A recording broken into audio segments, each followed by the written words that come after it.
darlings. I have a new scary short story for you. And this one is titled Touch of a Button. Now this wonderful tale was written by a very talented author named Deb Runyon. I hope I pronounced her last name correctly. But I think Deb wrote a fantastic story here. A very talented writer, and I'm glad I get the opportunity to share her short story with you guys tonight. I hope you will enjoy it, and I put the link to Deb's author profile where you can check out her other work as well. But please, I hope you sit back and enjoy this one, and let me know what you think about it. I sometimes I ask authors if they don't mind retitling their story. So, but whatever title is in the description box or in the YouTube title box, it doesn't stop it from making it being a great story. But I'm glad I get to share this, and you let me know what you think about this one. Are you ready to find out what it's about? Here we go.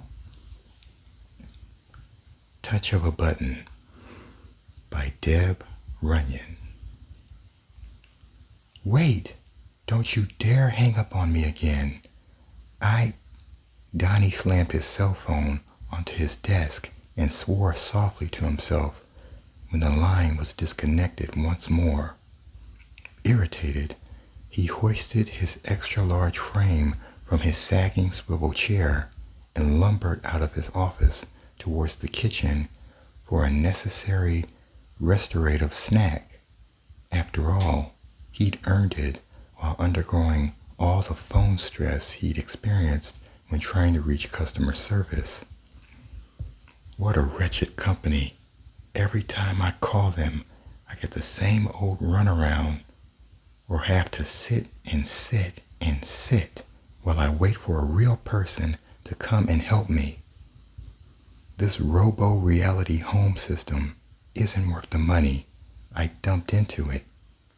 A special deal for the new year? All your worries disappear at the touch of a button? Your home becomes aware of your every need when you speak to it? Yeah, right. He continued to grumble as he reached into the cupboard to seize and tear open a family-sized bag of snackadoodle chips. In the process, several bright orange morsels slipped onto the countertop and floor.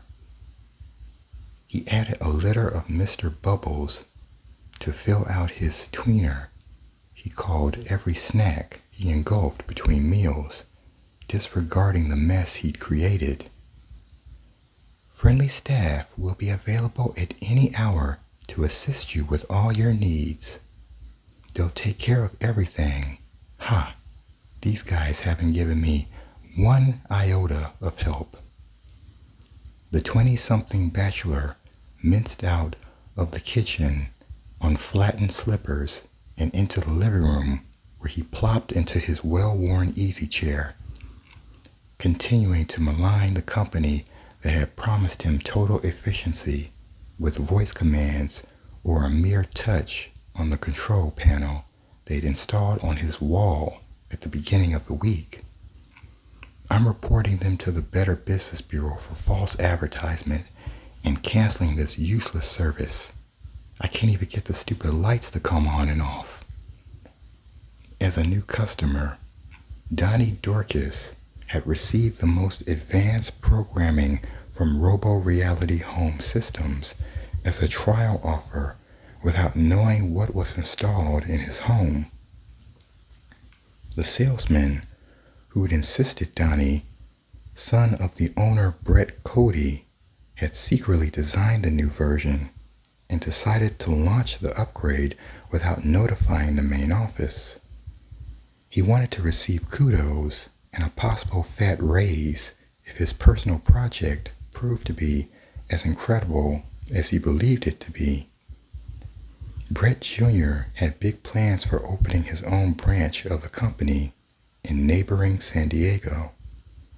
Donnie shoved handfuls of salty chips into his mouth and crumbs fell to the floor. He ignored them. Sloshing Mr. Bubbles over the lip of the bottle when he set it down, he gazed impartially at the spreading stain on the already dirty carpeting and shrugged, his ire rising again. Donnie lunged from his chair, dropping his treats on the littered floor, and deliberately stomped over to the control panel that glowed a pale blue on the wall. Donnie gritted his teeth, began to pound on every button with his balled fist, slamming the first 5 control buttons. You asked for it, useless piece of junk. A waste of hard-earned money. He continued his attack. Brainless unit, I'm about to put you out of your and my misery. A seasoned Californian, Donnie barely registered the slight tremor that briefly shook his home. He was used to many quakes, but this shimmy was not what it appeared to be. Awakening 845 Palm Drive was suddenly sentient and unwilling to return to sleep. The need to stop its owner from destroying it caused everything to fight back. Sudden and insistent bleating of his alarm clock gave the belligerent man pause, and he jerked in surprise to see every light starting to flash on and off throughout the house. He heard the growl of his garbage disposal, hungrily demanding to be fed scraps. Ouch, he hissed, when the remote vacuum shot out of the closet and ran over his foot, taking off a chunk of skin. An insistent whistling directed his attention back to the kitchen, where the tea kettle filled with heated water danced on the hot stovetop, and the microwave merrily beeped, creating a discordant duet. He heard the garage door opening and closing, repeatedly crashing to the cement floor with more than usual force. Oh my God, what is happening? He shouted in frightened confusion. Another closet door slowly opened, and the roar of his scooter blasted loudly. The yellow 3-wheeled device rolled into the living room, straight at him. Donnie leaped out of the way, bruising his hip on one of the oak end tables. His mind worked rapidly as he rubbed his hip and sought to understand what was happening. From zero assistance to an overwhelming takeover, he realized that his house had come alive. I can't believe this is happening to me, he wildly exclaimed. Please, make it stop. Paralyzed, he stood in place and watched as the television came to life and began to surf speedily through channels on its own, the volume reaching ear-splitting levels. The bathroom awoke, and the shower blasted hot water, filling the room with steam. His electric toothbrush shook free of its stand and covered it to the sink, where it slid down the porcelain to twirl around and around in the sink like a demented merry-go-round.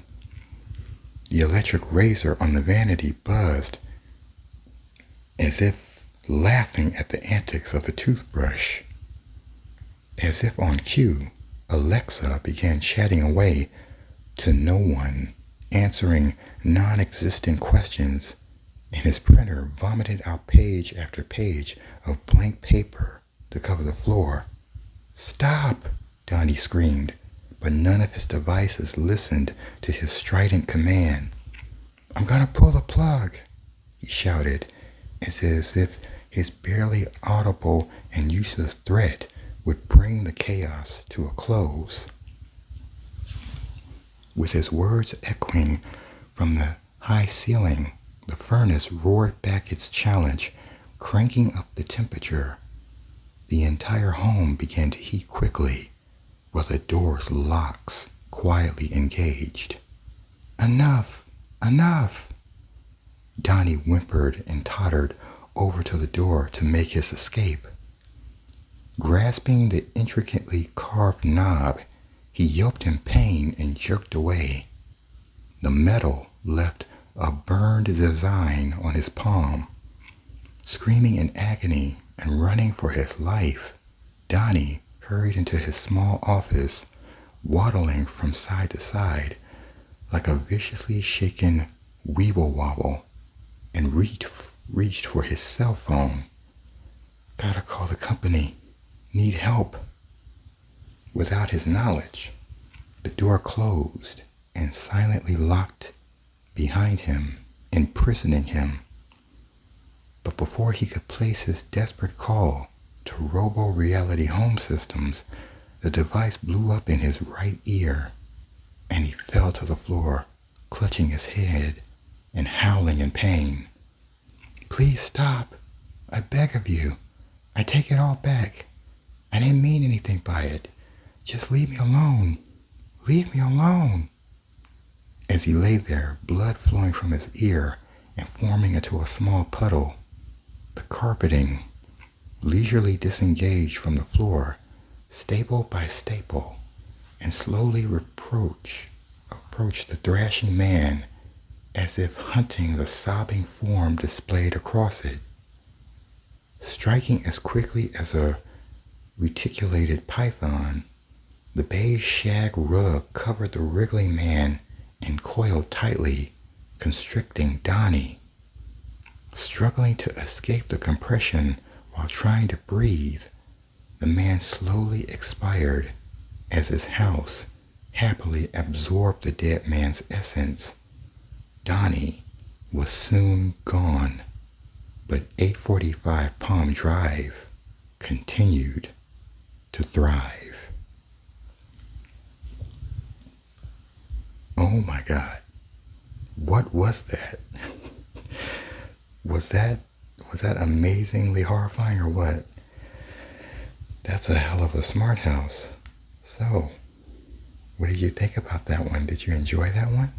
I hope you did. I hope I gave it my best narration, but I want to give all credit to the author, Deb. I think it was wonderfully written, and I think she's very talented. Please check out her other work. I put the link so you can see her other stories as well, but I thought this one was a wild ride. It kind of reminds me of this Twilight Zone episode called A Thing About Machines. It was about this guy named Walter Finchley. He's like he's a rich man, but he's like a real douchebag, and all of his devices attacked him. So, but it has that Twilight Zone essence, and I thought it was really, in my opinion, I thought it was really captured well in this story. But you let me know what you think. I thought this was really good. So please check out Deb's other work, and I hope you enjoyed this story. And I hope that my narration was relaxing, and I'm glad you joined me tonight. So check out Deb's other stories in the link below. She's a very gifted writer, a very nice story here, in my opinion. And you let me know what you think about it. And I'll be back with a new fairy tale for you. And until you hear my voice again, good night, my darling.